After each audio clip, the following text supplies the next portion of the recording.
Les étapes de modélisation avec le logiciel ST1 sont les mêmes que celles de la modélisation avec n'importe quel logiciel de calcul des éléments finis. Donc on va les parcourir une à une.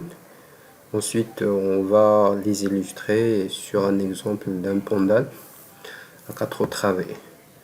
Donc la première chose à faire, c'est de fixer quelques options générales.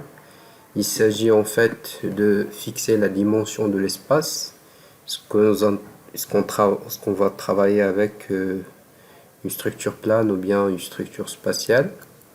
On peut également fixer en fait, le modèle à utiliser, notamment lorsqu'on va utiliser le modèle grillage. Et on donne un titre au projet à étudier. Ensuite, on définit la géométrie. Donc la géométrie, c'est la définition des nœuds et la définition des barres. Donc les barres, ce sont les éléments qui représentent le tablier et les nœuds, ce sont les points de liaison entre ces différents éléments. Ensuite, on définit les caractéristiques géométriques. Donc en fonction de la dimension de l'espace, est-ce qu'on est en dimension 2 ou bien on est en dimension 3, on va être obligé de définir certaines propriétés géométriques des sections. Ces caractéristiques géométriques sont également fixées en fonction de l'objectif de l'étude. Par exemple, si on veut étudier les contraintes, on doit spécifier la position des fibres neutres, des fibres supérieures plutôt et des fibres inférieures. Par contre, si nous voulons uniquement étudier les efforts, donc on n'a pas besoin de spécifier ces fibres neutres. Ensuite, on doit définir les caractéristiques des matériaux. En général, il s'agit en fait du module de Young, du coefficient de Poisson et de la masse volumique lorsque nous voulons générer en fait le poids volumique automatiquement. Et si on veut par exemple faire une étude vis-à-vis des efforts de température, donc nous devons spécifier le coefficient de Poisson. Donc en fait, les matériaux ils peuvent être définis directement en précisant les caractéristiques mécaniques, ou bien on peut les définir selon par exemple un règlement, notamment pour les bétons. Donc on peut les définir selon le BPEL, le béton précontraint aux états limites, ou bien les eurocodes.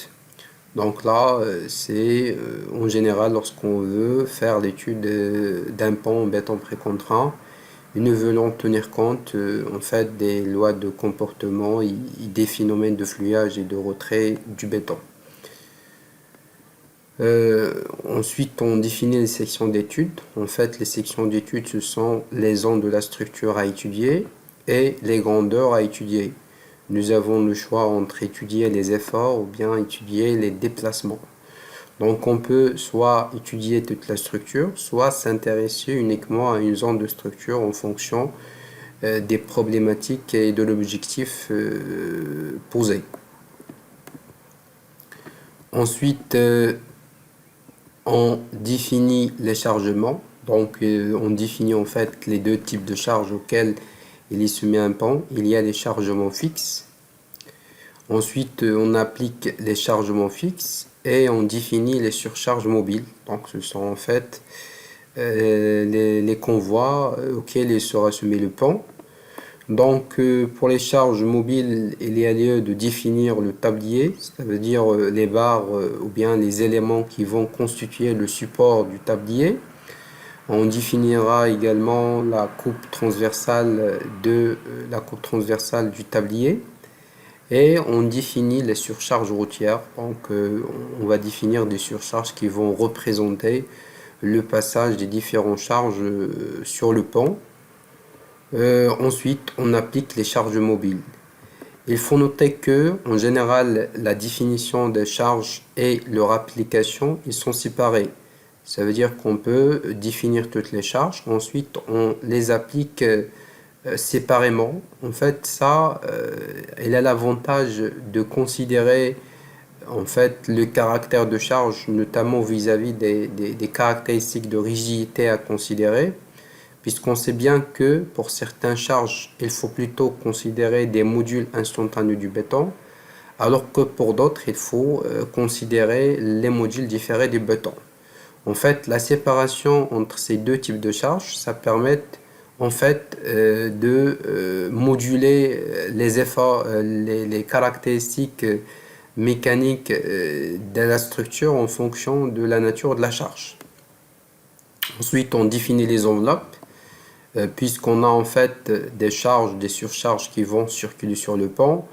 Donc, on va pouvoir en fait chercher des enveloppes de plusieurs charges. Donc, par exemple, on a des charges à caractère non particulier qui sont multipliées par des coefficients, les mêmes coefficients lors de la formation de la combinaison.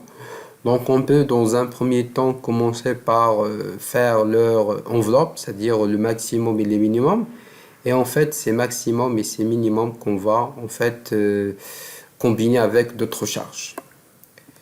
Ensuite, on définit les combinaisons d'actions et on récupère les résultats. En fait, les résultats, ils peuvent être écrits dans un fichier texte pour une utilisation ou bien une exploitation ultérieure, notamment pour le calcul du ferraillage et la justification des sections.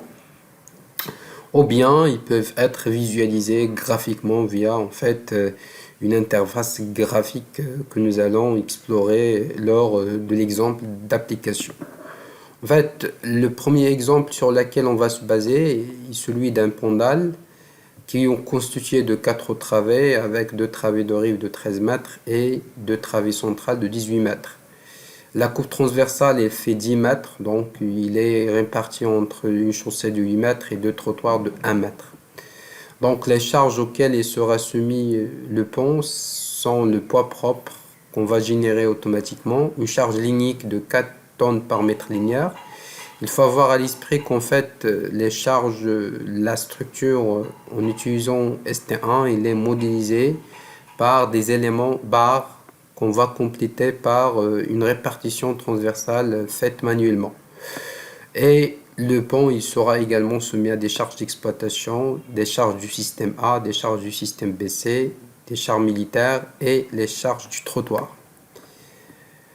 Pour tenir compte en fait de la répartition transversale des efforts et de la majoration dynamique qui n'est pas prise en compte automatiquement par le logiciel ST1, on va pondérer les surcharges par les coefficients suivants. En fait, le système A, il n'y a pas en fait de CMD, il n'y a pas de majoration dynamique. Le CRT, c'est proche de 1, donc on va prendre égal à 1. Pour le BC, il y a un CRT, un coefficient de majoration dynamique, ainsi que pour les MC120. Et pour le trottoir, on a un CRT et il n'y a pas de majoration dynamique. Pour la formation des combinaisons, donc nous avons deux types de combinaisons, des combinaisons aux états limites ultimes et des combinaisons aux états limites de service. Donc on a en fait les deux cas, donc on a en fait les élus du camion BC et les élus MC120 ainsi que les ELS. Donc en fait j'ai oublié d'ajouter les combinaisons du système A. Donc on va également les introduire dans le logiciel. Donc on passe maintenant à l'application sur le logiciel.